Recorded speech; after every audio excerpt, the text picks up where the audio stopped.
In August 2004 we had a house fire. I was actually out of town with my oldest son at the time, and my wife and 3 kids were at home.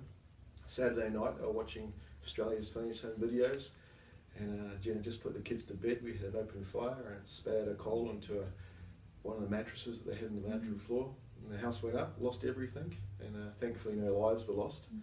And the kids were treated for smoke inhalation, and so was Jen. But yeah, so having lost that certainly was a catalyst for us just to, I suppose, reevaluate what we were doing and how precious life is.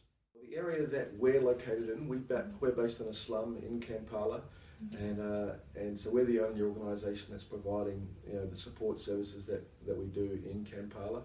And so certainly we're a lifeline to so many people in that community. We've got over 500 households that we provide a scholarship program with for orphan and vulnerable children in that community. We work hand in hand with the households in that area as well, and provide a number of services to the people in that area.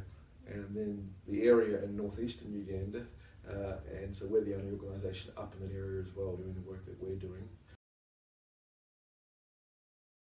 A lot of our projects are community-based and development projects. For example, we do a lot of work with the local primary schools, with renovating primary schools. Actually just had a group of people from Melbourne over just recently. We renovated 5 classrooms, replaced about 2,500 windows, painted walls and replastered floors.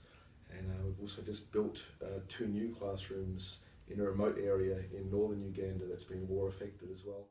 We're doing a daycare centre for 3 and 4-year-olds, enabling mothers who are restricted because their children are dependent to seek employment. We put those mothers through a training course, literacy in English and business practices, and help them get employment.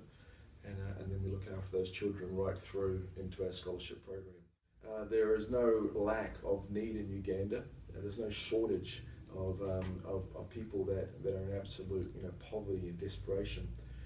The area that we're working in northeastern Uganda, in a Brisbane district, there's a number of schools that need further development, and so we've just, like I said, completed this last classroom block, 3 and 4 classrooms, and then we need to do further 3 classrooms in that school to complete that school, and then we'll move on from there.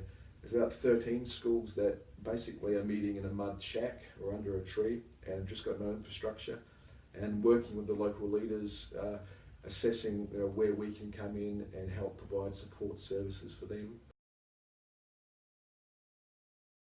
Well, the community is fantastic, and people are so appreciative, and although people live in absolute poverty, they're still generous with what they have, and so certainly very generous people, huge smiles, they've got huge hearts, so you're lovely.